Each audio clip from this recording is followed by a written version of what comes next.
Hello, everyone. My name is Sophia Hall, and I'm the moderator for the August session of the Meet a Poet series. I'm a poet myself. I'm from Washington, D.C., where I served as the Youth Poet Laureate in 2023. I'm a junior, a third-year student at the University of Pennsylvania, where I study English and creative writing, and I'm delighted to introduce you to today's poet for our Meet a Poet program, Evan Wang. Evan Wang is the 2025 National Youth Poet Laureate of the United States. His work appears in Poetry Magazine, the Kenyon Review, and elsewhere, and he has been featured at and recognized by Button Poetry, NPR, and TEDx. He's the recipient of 2 National YoungArts Awards, a Scholastic National Gold Medal, the Coca-Cola Scholarship, and was a commended 2024 Foyle Young Poet of the Year. Among his other many accomplishments, Evan will be attending Harvard University in the fall, and I believe he's already moved in. His book, Slow Burn, is forthcoming with Northwestern University Press in 2026, so be on the lookout for that. Hi, Evan. Thank you so much for joining us today. I'm really excited to hear you read your poems aloud. After the reading, we're going to have a Q&A session, so please feel free to put any questions you have for Evan in the chat. Now I'm going to turn it over to Evan. Hi, everyone tuning in today, and thank you, Sophia, for that wonderful introduction and for inviting me to this program. I also want to thank everyone else involved with the Meet a Poet series, Lucian, Tessa, Mary, and others. I think artists are more similar than we are different, even on a global scale. So arts programming like this allows us to build bridges across physical and abstract distances to grow a community with our creativity. And especially during these times where there is an alarming amount of conflict, series like these are necessary and even hopeful. I have never been to Russia, though I have always wanted to visit some of its key cities. And so sitting here today with the American Center in Moscow, I feel incredibly connected, privileged to be speaking to you all, and very international. So I must also thank the audience for showing up and for listening to me. As a reintroduction, my name is Evan Wang, Wang Xiao in Mandarin, and I am the 9th National Youth Poet Laureate of the United States, which simply means I am the literary and civic ambassador for the country. And one of the questions I am often asked is, how has poetry shaped you, or why is poetry necessary? The answer to both of these questions does not exist in words because I am currently living it. The way I talk, the way I live, the way I laugh are all reasons why poetry is necessary. I am because poetry has been. And I say that because I realized, especially during the college application season, that my poems hold lessons even for me to learn. There was one prompt given by Harvard, where I'm at currently, in my dorm. I just moved in a few days ago. And the prompt said to describe a time you disagreed with someone and how you dealt with that. When I thought about the answer, I realized it was already embedded within one of my poems. This piece is currently published in Poetry Magazine, which is like one of my favorite publications. So I'm incredibly honored to be reading it. It is a ghazal, which is an Arabic form, and it has one word repeating at the end of each couplet. And I remember writing this piece was like dragging my foot through mud. It was so incredibly difficult. I don't recommend writing ghazals. Like, they're beautiful, but they take so long to write. And I remember writing it in my school's choir room, on my couch, on the bus, and everywhere else. So I'm really proud that this poem has come so far, and it has a Mandarin title, which reads "Mu Nian Si Mu," which basically means mother's bickering / missing mother. So this is "Mu Nian Si Mu." I remember this clearly. 2 a.m. bedsheets, rifted with confessions. Waves of linen, mother's rifted ocean I pulled prayers and pain from. Like my father, I babied and sucked sore thumbs on a bed. The rifted characters mulled by tongue before leaving 14 years of solitude and teeth, I spoke to her riffs. Her mother's buried love while she stared back from the wrong side of the bed. Steady as all suns, she rifted, so quietly, 不能接受. from her throat that is now my throat. I am a mother's child, but she does not rift this morning for me. I am womb-scented because I am most keen to blood, smothering, resists me. Her eyes rifted me apart and I spilled, body turned outwards, begging for love. Drifting, I wanted to tell her all about Liechens, but her body is a sun drowning on the bed's horizon. She once dragged motherhood out from a girl to escape her rifted past. Now 39, she rarely calls home. All her life, she has met the wrong people, never clearing out the rifts full of her dead. I was another fresh wrinkle she spoke into that morning. This is where I don't remember. The rifts in my memory brim with Watanese, but I awoke to the sound of February rain. The mountain of her, still sleeping, rifted. Thank you. So I use a lot of Mandarin characters within my work. I think it's a beautiful way to connect with my culture back in China. And it's something that I think we're lacking in the contemporary American poetry scene.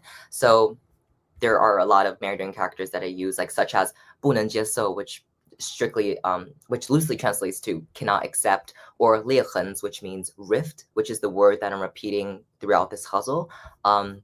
And I think it's just so cool because like there are so many Mandarin words, when you translate them to English, they mean different things. Like, for example, firework in Mandarin, if you translate it to English, means smoke flower, which is so, so beautiful. Okay. And this next poem was written after I spent a week in Washington, D.C., which is America's capital, performing for the Smithsonian Institution, which is a huge deal. And I'm super, super honored to have done it. And during that week, I took advantage of all the Smithsonian museums in the area. And I particularly enjoyed my time at the National Gallery of Art. There was a piece there titled Relative by the artist Sam Gilliam. And my experience with that artwork is what ultimately inspired this piece.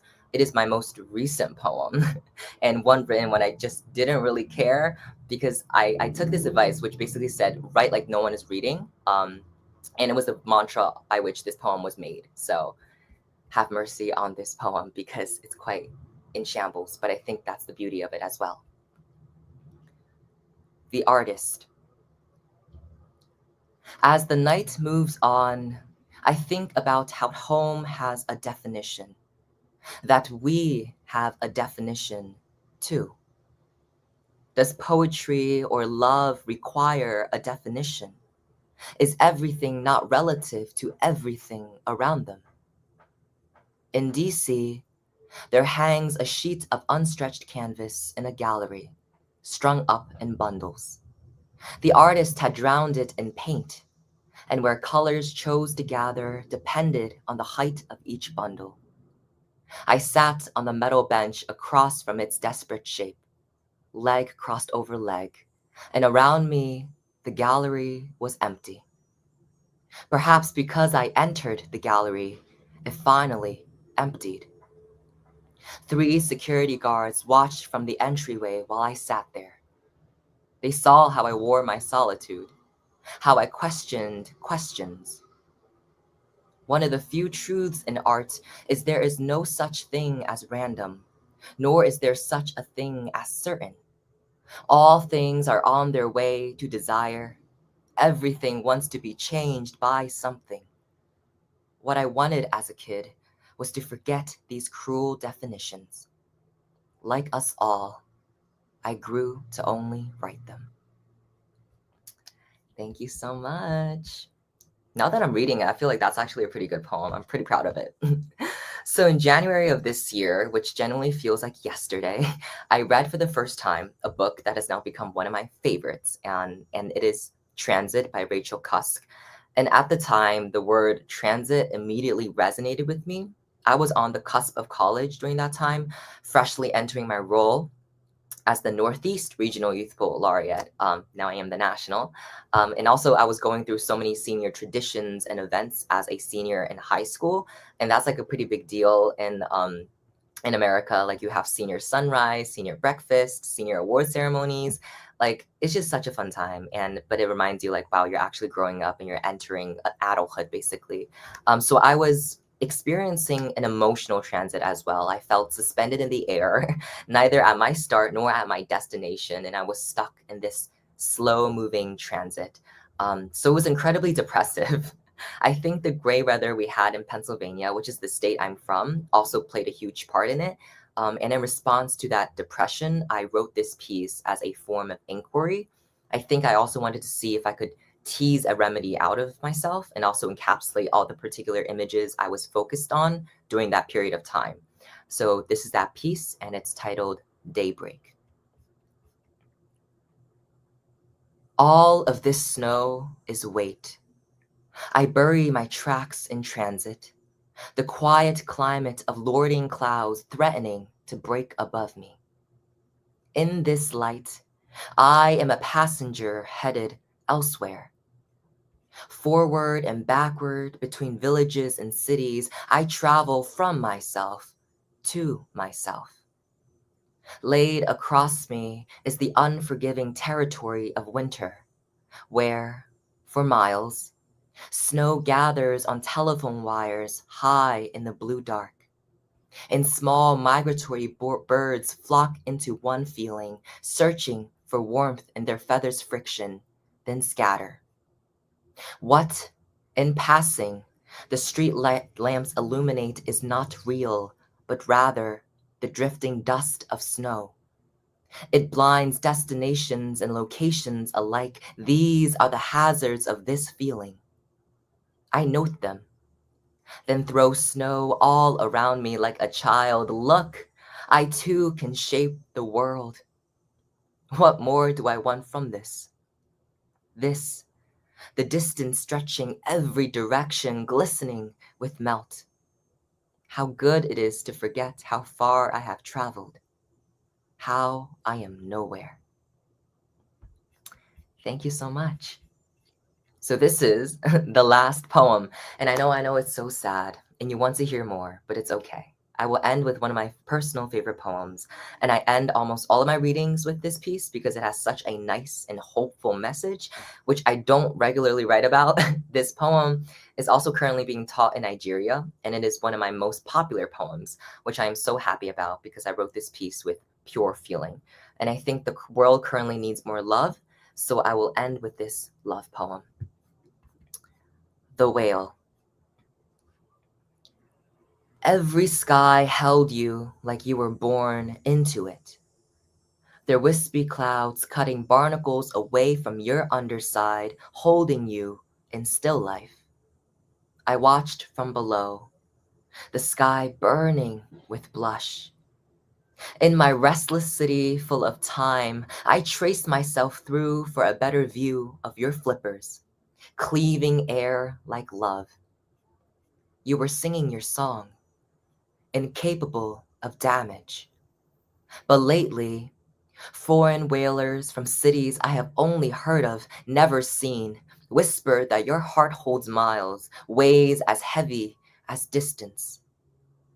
The last time you swam, there was a man you descended for. Streetlights brushing up against the soft animal of your parted lips, he slept within your vessels, cavernous with life, drinking blood as you ferried him to the edge. There, he drove a calloused harpoon through your make-believe blubber. Listen, in our lives, there is always a man to be hated. In mine, it will never be your turn. I know this because you know me. I am a boy, and I don't know if I'm yet evil. Stay far away enough to, close enough to to see me standing below in a street at midnight, head cocked up, admiring an unruined animal pretending to be human. You can hide in this. Here, I can blame my whole world on you. Here is love, and it's not an ocean. Here is a piece of me that will do no harm. Thank you so much for having me. Wow, Evan, thank you so much for sharing those 4 poems. I feel like this reading was so rich. The context and background you gave just elevated the meaning of each poem for me, because when I first read through them, they already resonated with me so deeply. But now that I know more of the context and the background, I'm like, wow, this is full of many, many layers of meaning, and they deserve to be reread, maybe even re-listened to if you want to rewind the recording, and now it's preserved forever, which is really cool. I wanted to talk about your first poem, Munyen Semu. Um, I love that it's a huzzle. That's one of my favorite yet most difficult forms of poetry, For sure. because of the repeated last line. Mhm. I was wondering, how did you go about choosing the word rifted? Was it something that just came to you, or was it carefully chosen, especially knowing that you wanted to include the translation in Mandarin?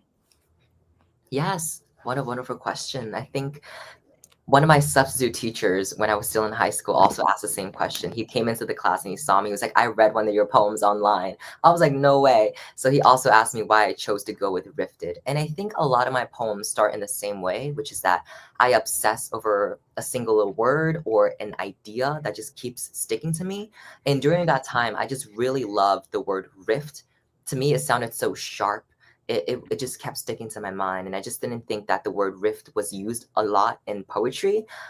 Like later on, I obsessed over a word called like glint, which I thought was also not utilized enough in poetry. So during that time, I started with the word rift, and I sort of built the poem off of that word. It was just because it just felt so sharp, and also the Mm-hmm. idea of a rift, like that distance, and it played very well into what the poem's meaning was about. So it was just that just came like that. Cool. I mean, there are just so many double meanings in your work, and the word rifted, it calls to mind like rifts between people, but also on a geological Mhm. level, there are rifts with continents and subduction zones in the ocean, and that's what informs volcanic activity. I'm taking an intro level geology course, if you can't tell, so I'm trying to use all of my fancy new I terminology that love I just learned. Yes. But I think it's so cool that you use a word that evokes a geological meaning as well as an interpersonal one, and then you describe the mother in this poem as a mountain of her Mm, still sleeping. And all of a sudden, you not only have this person, but you have this image of someone stony faced, mm, stoic, a large presence in someone's life, a majestic thing. And now it's not only a poem about a person, it's a poem about a landscape and all of the feelings that that brings in. Which takes me to my poem about, to not my poem, to my question about wordplay. yes. Um, you have so many double meanings, and even the word characters in this poem now has a new meaning that you're bringing in Mandarin characters. It's not only physical people, but it's characters of words. So, can you talk about your use of wordplay in this poem and also all of your poems generally? Of course. I think I love what you mentioned about the geographic rift and also the word the use of the mountain. I like things like that really happen by coincidence. I am such a firm believer that if you focus too much on like internal rhymes or consonants and assonants or alliteration, that the poem then feels rigid, like you're trying to trap it within this form or you're trying to shape it into something. I feel like there's such an internal language within poets and writers. Like when I wrote that piece, I was not making that connection between the rift and the mountain. I did think about emotional distances and physical distances just based on like the poem. Like like there was a bed and I was on one side and my mom's on the other. So there was a physical distance.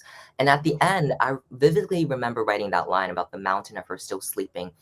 I just thought about like what it looked like from my side of the bed looking over to her figure, and I just thought it felt like a mountain.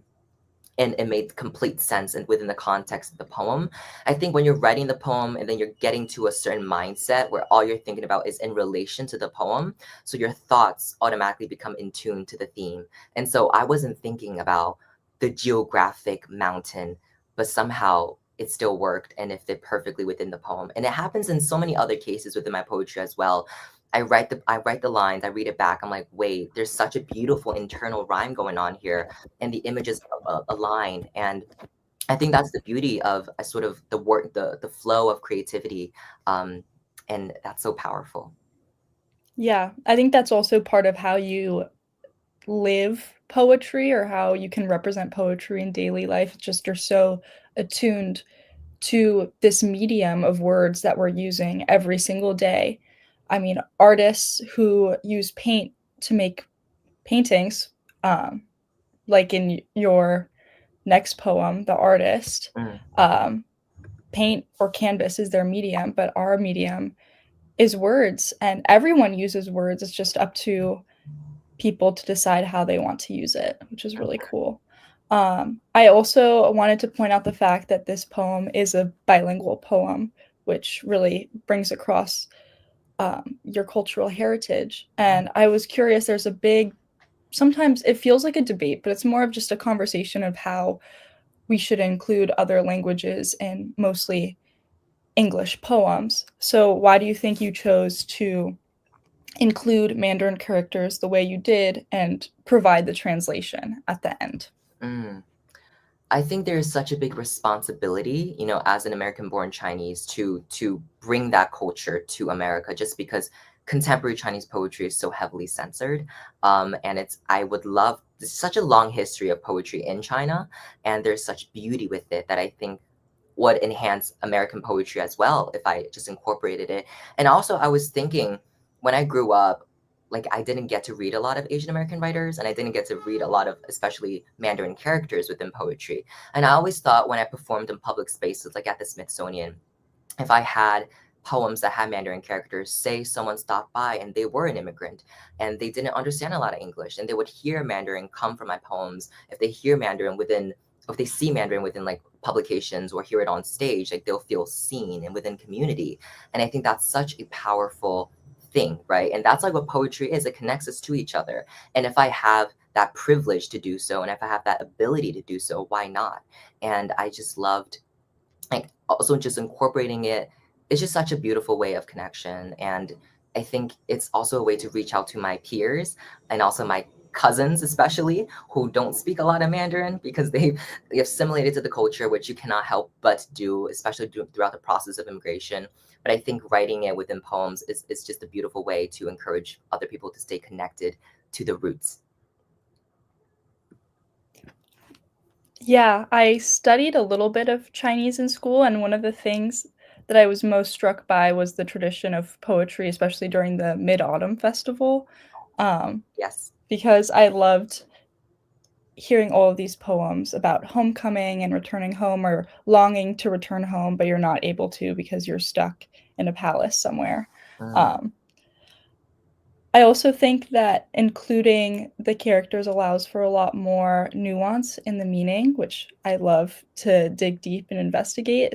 Like you could have said, instead of 我疼你, you could have just said I love yous, but you chose to include the actual Chinese, um, and that allows for the double meaning of I love you and also I hurt you, which I thought was really cool. yes. And I also, just going back to the form question, since you don't typically write puzzles, how do you choose what form you use for your poetry, or is it also kind of intuitive? I think it is intuitive, but it gets to a certain point. Like at that point, I haven't written a puzzle before, so I wanted to challenge myself to write one, and that was really the inspiration. I think that comes with so many things. At the very beginning of my writing career, where I studied at the Iowa Young Writers Studio, which is one of the most prestigious creative writing programs in America, and at one of the workshops, I attempted to write a sonnet because like everyone writes a sonnet. But at that time, I haven't really written a sonnet like that before. So I attempted a sonnet, and form really informs content for me.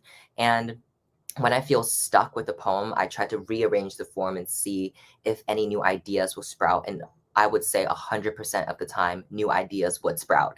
So, like I tried the sonnet, I tried the ghazal, I tried a diptych, and I tried couplets, tercets, quatrains, like all these different forms. They're so interesting to me. And I really recommend when you are experiencing like a writer's block to try a different form, especially one that has restrictions and constraints, like a villanelle, for example.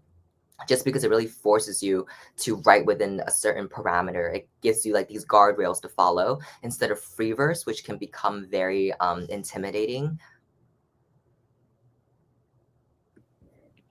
Thanks for that advice. I think it's really helpful, as well as your other piece of advice or your motto, "Write like no one is reading." I think that's really, really helpful, and I definitely am going to be using that in the future. I wanted to move on to your next poem, "The Artist," which feels really right at home for me because it's about a museum in my hometown, and even though I probably haven't seen Relative, the piece of art that you were referencing, I love the National Gallery of Art, So and I beautiful. think it's such a special place. I was I was thinking about a workshop that I taught about a painting there to write a poem about a painting, and I really saw that painting as a tool for self-reflection, and this poem felt very meditative to me. So Mm. I wanted to ask you about how do you think poetry can be a tool for self-reflection, not only for the writer, but also for the reader? Mm. I mentioned earlier, like writing poems as a form of inquiry.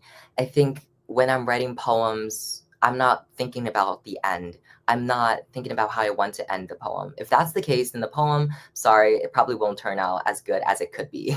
When I'm writing poems, I'm expanding towards mystery. I'm writing towards mystery. I don't really know what the next line is going to be, but it sort of just comes to you, and sometimes it makes sense, sometimes it doesn't. You'll see in revision. But then at the end of the poem, you'll see, oh, the journey the poem has taken. And sometimes that is a reflection of your own self, your own emotional journey, or what your body really wanted to say that you never even realized. And that to me is why poetry is also so cathartic. And of course, there's so many people, I've met so many people who wouldn't call themselves poets, but they've written poetry as a kid or even now, especially in their notes app, just as a way of catharsis. And I think that's so powerful. Like I've been in Ubers where I talk to the drivers and then they've been like, oh my gosh, you're headed to a poetry event. Here's my notes app poetry if you want to read it. And I've connected to so many people through that way.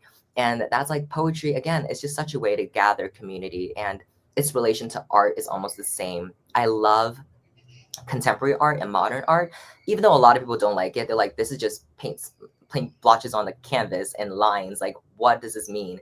I love how interpretive modern art is. Like, yes, it can just be color on a canvas and two lines down, but like, if the meaning is there within yourself, like when you look at it, you can interpret it however as you want.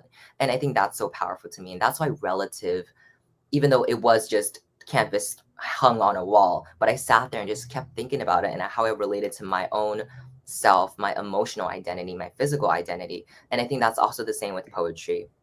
Within the American education system, I think teachers focus too much on trying to answer the poem as if it's a question or as if it's a problem to be solved. They always ask you, what does this mean? Why did the poet do this? And yes, it's important, but at the end of the day, each poem can mean different things to every person, because a poem is supposed to be interpreted in that way.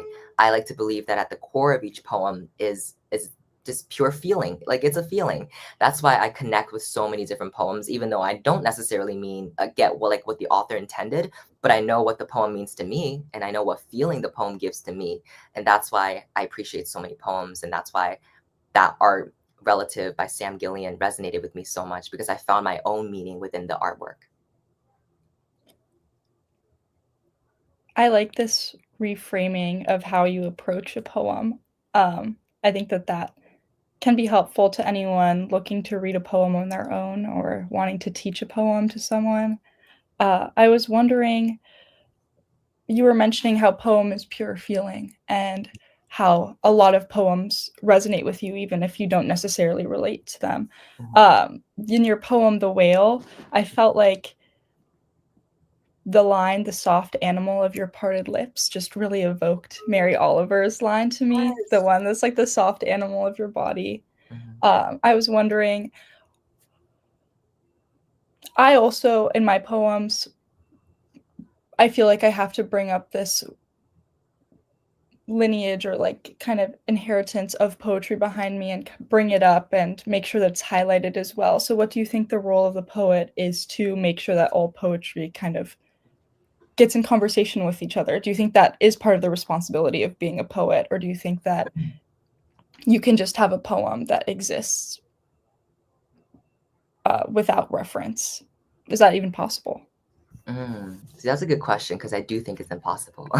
I think like you cannot help but be inspired by other people. Like a poet has always been a fan of someone else who has been a fan of someone else. And like when you think about it, like going back to the Odyssey, like there were works that Homer was probably inspired by, and then like it just separated down. Like me myself, like I wouldn't say I ever created like a completely original poem because like I was influenced by Ocean Vuong, Ada Limon, Louise Glick, like all these major inspirations, and they were inspired by other people as well. And when I wrote The Whale and I wrote The Soft Animal of Your Parted Lips, I didn't even didn't even register that soft animal was in Wild Geese, which is the poem that Mary Oliver wrote. Love that poem, one of my favorite poems. But it was almost like subconscious when I thought about Parted Lips and like what it would like the feeling of it almost within that poem of the whale. And so I thought about, oh, soft animal. But I unknowingly was also gesturing to wild geese. So I think a lot of poets, we have that embedded within us. Especially when we first begin writing, like we're in our formative years. So we're taking inspiration from like everywhere around us. And that's what really forms our own individual voices at the end. It's like a blend of everyone else. And I think that's so beautiful. Like we're all mosaics. But I like to like, it's such an integral part of being a beginner poet too, like finding a mentor text, a mentor poem, to sort of, again, set the guardrail so you can follow the road until you can like, walk on it without needing directions. And that's like the process in which everyone is inspired by everyone. We have a question from the audience from Victor. He has a question about AI-based poetry. If you've ever used AI to make poetry, what's your personal experience or thoughts on AI poetry is, and what's its perception? That's a really good question. I think like AI poetry, I personally have never used it. And honestly, like from what I've seen of AI poetry so far, I just don't think it's comparable to human poets and poetry. I think with AI poetry, we're sort of revolving around a circle, like the ideas are sort of being rehashed. But with human poetry, I think there's a lot more risk taking involved. And to me, risk is what makes a poem shocking, is what makes a poem unique or like needing to be read. Because when it takes risks, it evokes a deep feeling. And that's also like how I feel about my own poetry. I don't like to write a new poem and be like, okay, well, this is sort of the same theme as a poem I wrote a year ago. To me, that's not exciting. It's not fresh. Like the text can be good, but to me, it feels dead. It feels flat. Um, unless I'm challenging myself in terms of content and in terms of structure or form, then I don't feel like the poem is like doing something new or deserves to be like, I guess, written or read or performed elsewhere. And that's also my same thoughts about AI poetry. I do think that we can't possibly stop the progression of AI as creatives, so we have to learn to grow alongside it. And as the National Youth Poet Laureate, I've been in several conferences in which AI was mentioned, and people have always asked me as a creative, like, how has AI impacted poetry? And there's such a conversation to be had there, and I think a lot more research to be done to see how artists can evolve alongside AI. But at the end of the day, I think it's really important to remember that AI is trying to imitate us, so we're above AI. And so I think if we use AI in terms of art especially, we might be degrading our own ability to create art.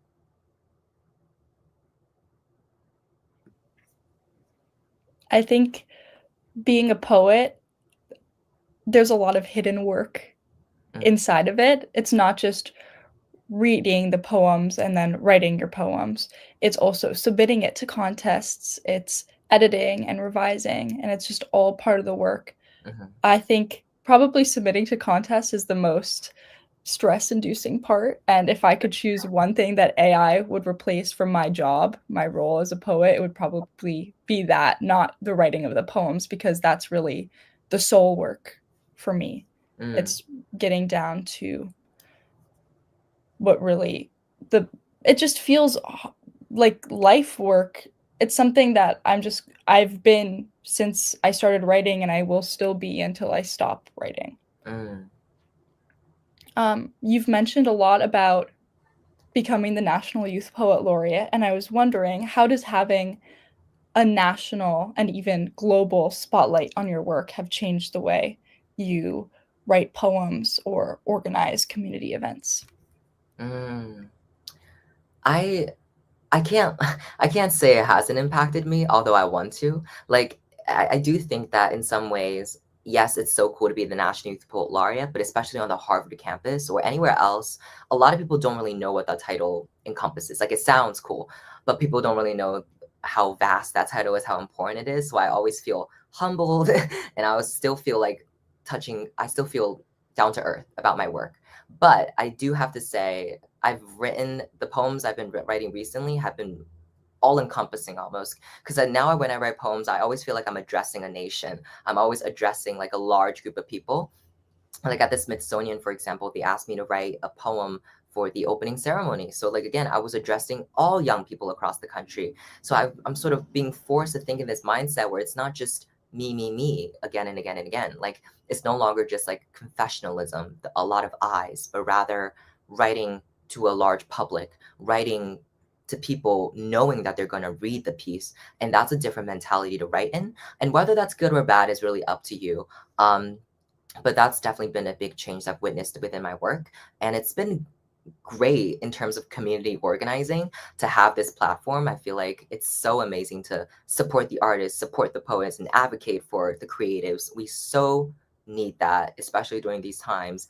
And it's just wonderful to be a part of the charge. Yeah. You also mentioned earlier about writing a poem in your choir room, and I didn't mention this, but in your bio, you are currently composing or working on a choral piece that will be performed. And I was wondering how music ties into your relationship with writing and poetry. Do you think music and singing helps with poetry at all? Yes, I think there's such a beautiful relationship between poetry and all other disciplines, whether it be dance or fashion.